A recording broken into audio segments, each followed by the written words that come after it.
श्री राम समर्थ। जुलाई 1। गुरु की आवश्यकता क्यों है?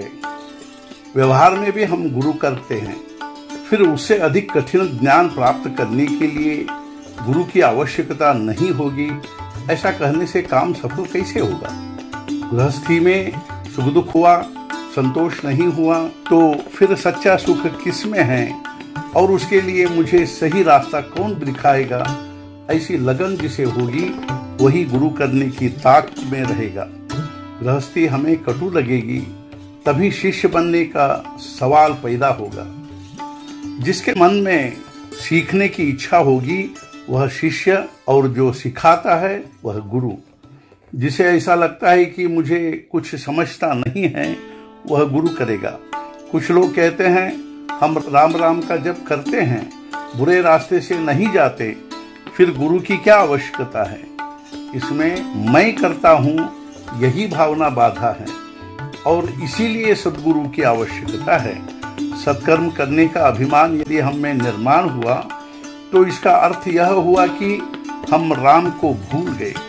अभिमान नष्ट होने के लिए सिवाय राम की प्राप्ति नहीं होगी। संत नामदेव भगवान के निकट पहुंच गए, फिर भी उनका अभिमान मिट नहीं पाया, इसलिए भगवान ने उनसे कहा गुरु करो। संत कृपा से बीमारी हट गई, इसलिए उसे गुरु मानना योग्य नहीं है। जो शिष्य को विषय वासना में आकृष्ट करेगा उसे गुरु कैसे कहा जाए? जो कुछ चमत्कार करके दिखाता है उसे हम बाबा कहते हैं। संतों की परीक्षा हम बाह्यांगों से करते हैं, जो गलत है। सभी प्राणियों में भगवान है ऐसा समझ पाएगा वही संत की सत्य परख कर पाएगा। संत के सहवास में आने पर अपने मन पर जो परिणाम होता है उसी से संत की परीक्षा की जाए। मेरा चित्त जहाँ निर्विषय होगा वही संत का सच्चा स्थान है। अर्थात जिस व्यक्ति के कारण विषय भावना नष्ट होगी वही व्यक्ति संत है ऐसा समझे।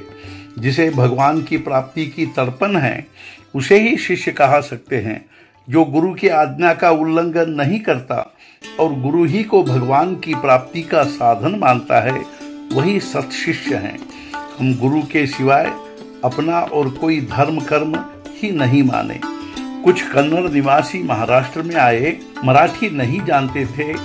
उन्होंने एक दुभाषी से सहायता ली और वे उसके साथ घूमते रहे।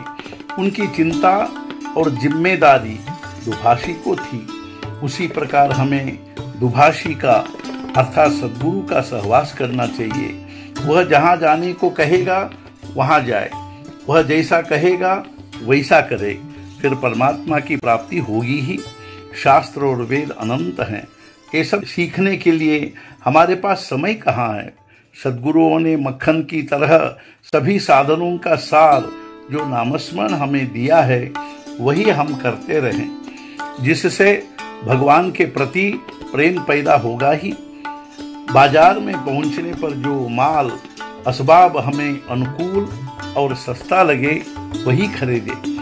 उसी प्रकार परमार्थ प्राप्ति के लिए जो अनेक साधन हैं उनमें से नामस्मरण सबसे श्रेष्ठ साधन है, वही लेते रहें और आनंद में रहे।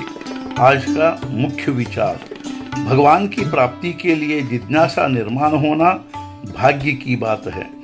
ऐसा जिज्ञासु शिष्य यदि मिल जाए तो संत को जीवन सफल होने का आनंद होता है। सद्गुरुनाथ महाराज की जय। जय जय रघुवीर समर्थ।